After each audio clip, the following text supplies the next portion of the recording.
back, relax, and maybe get yourself a snack. Me and you gonna have a little chat about books. Hey guys, so today I'm here to do two book reviews. Both of these books focus heavily on one particular country, so I decided I would bunch them together and tell you about them both in this review. So the books I'm going to be talking about are these two. The first one is this. It is called The Morning They Came For Us by Janine DiGiovanni. This focuses on Syria. And then the other one that I'm going to talk about is this book, which is called The Accusation, and it's by Bandy, and this focuses on North Korea. I'm going to start off with the one about Syria. The Morning They Came For Us is a collection of stories and timelines throughout the war that has been raging in Syria. I do not know an awful lot about Syrian history, or at least I didn't before reading this. I feel I have a slightly more firm grip on it after reading this, but it's not a history book by any means. This book is one that is told through the reporter's eyes as the reporter herself travelled through Syria and saw wartime horrors. She met people who were survivors of absolutely tragic things, and she spoke to these people and found out their stories. She was there through some of the most horrible events that went on, and she also manages to talk to some of the people who have been through horrific torture and horrific situations in their own country. In fact, some of them have had to go into exile. It is that bad, and it's really, really quite moving. I definitely feel like this is an important read in that it has some fantastic stories and some heartbreaking stories. It's not an easy read by any means. In fact, there was one scene that was horrible to read about, but I do think it's very much essential to find out what is going on in our world and what is really happening in today's society. Some of these things are totally shocking and horrible to imagine happening today to people in our world. Some of it sounds like it should be in a history book because it is so very terrifying. But it is real, and it's good to face these things, whether it's through a medium of a documentary or a book or a novel. I find it really fascinating to learn through these novels and non-fiction accounts of people's situations. Now, with that in mind, I do think this book suffered slightly from being out of chronological order, and therefore it did at points become quite confusing. So some of the stories blurred together for me, and some of the situations in the timeline really didn't work in my head. I don't know if that's just because I have a very limited knowledge of Syrian history, but for me, I think I needed a bit more detail on the timeline, and chronology would have been really, really helpful in this book to kind of give me a sense of travelling through time rather than travelling through people. I did enjoy this. I do think it is an interesting read and one that is worth picking up, but for me it was a mixed bag in terms of the writing style and in terms of the way it was laid out, so I gave it a 3 stars in the end. Moving on to The Accusation by Bandy. This collection I thought was non-fiction, but it turns out it's actually fiction, although each of these stories was written by the author during Kim Il-sung's and Kim Jong-il's reign in North Korea. These are all stories that are written by the same author. They were all smuggled out of North Korea, and the author still remains in the country today. So whoever they are, they're still living under these oppressive regimes. The author has just been identified as Bandy, but we do get a section at the beginning and end of the book that tells us a little bit more information about how the manuscript was smuggled out of the country and why the author believed that their work should be given out and made public for people who are not in the country, at least. I find it really fascinating to find out the backstory behind this collection, and I think if you are interested in North Korea you will too. But really it's the stories themselves that are the hard-hitting emotional parts of this book.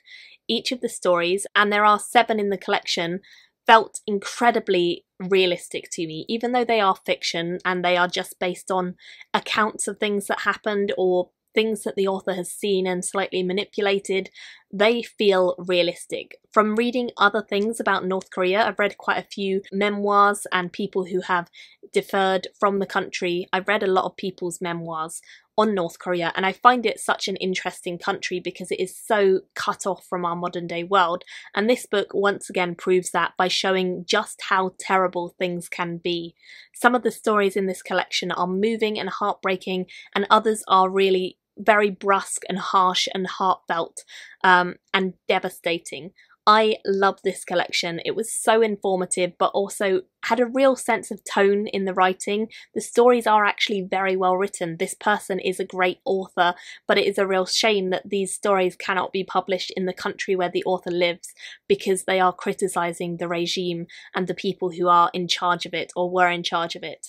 And I feel like it is such a pity that this author will never be able to necessarily write the stories they want to write because they are in North Korea. My thoughts on some of the individual stories are as follows. The first one is called Record of a Defecation, and I felt like this story really sets the tone for the rest of the collection. It's a story about suspicion where people are constantly suspicious of you. It's the story of a husband and wife and the suspicions of the husband and the wife's love, and it's a really sad story in that what is being suspected and what is actually real is quite different, and I think that this story shows and sums up just how uncomfortable people are in their home lives in North Korea to feel this way. It was a 4.5-star story for me, absolutely wonderful, great start to the collection and one I would thoroughly recommend reading. The next one is called City of Spectres, and this one recounts the story of a young woman who is raising her child, and her child is scared of the Great Leader, which is their name for the ruler of the country.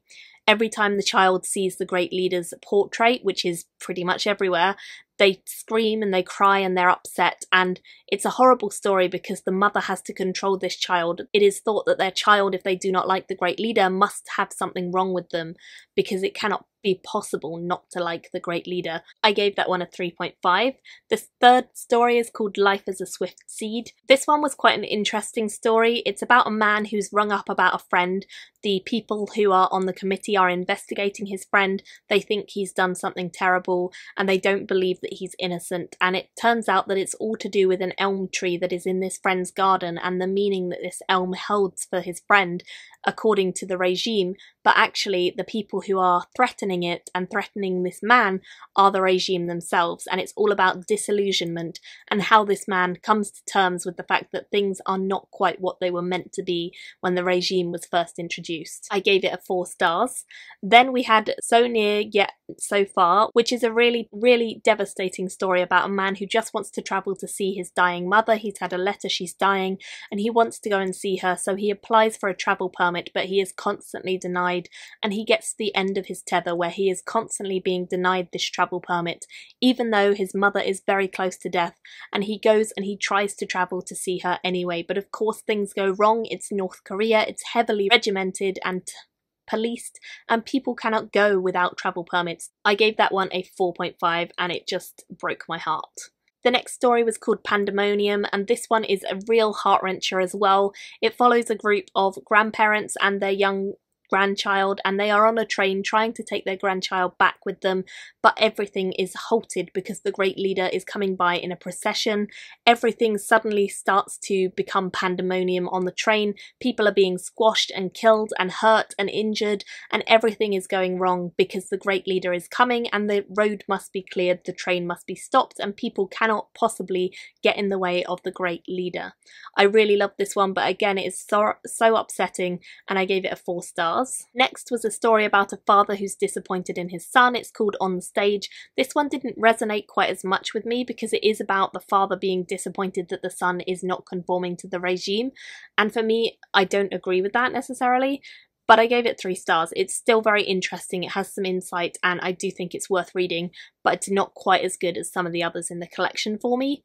However, the final one, which is called The Red Mushroom, I really enjoyed, and it's all about a man who's a reporter going to find out about this red mushroom, which is some sort of disease spreading across the land. A man is sent to produce bean paste up in the hills and the countryside, and he basically works himself to death up there, staying away from his family, leaving them abandoned but just sending them back food and money, and he's basically working to death up there because the regime has ordered him to do so in punishment for something that happened many years ago, and he is left up there and abandoned, but this reporter goes to him and tries to find out about his life, and when he does so, things start to go terribly wrong, and the whole community that's up there feels threatened and in terror of the regime coming to get them because they are not producing enough bean paste for the city. The newspaper is told they have to report false information, and it is a real travesty. It's a great story, and again, I feel like this one hits really close to home with realism. It feels like this could realistically happen in North Korea today, and is very, very heartbreaking if that is true.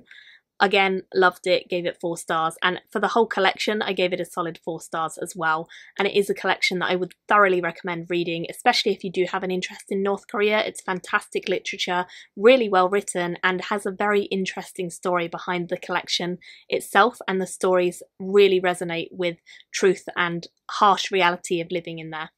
I loved it and I would thoroughly recommend it, but I'd love to hear in the comments which one, this one or the first, appeals to you more. Do let me know. Thank you all for watching, and I'll see you very soon in my next video. Bye guys! Thank you for watching my video today. Go pick up a book, then come back and chat with me again.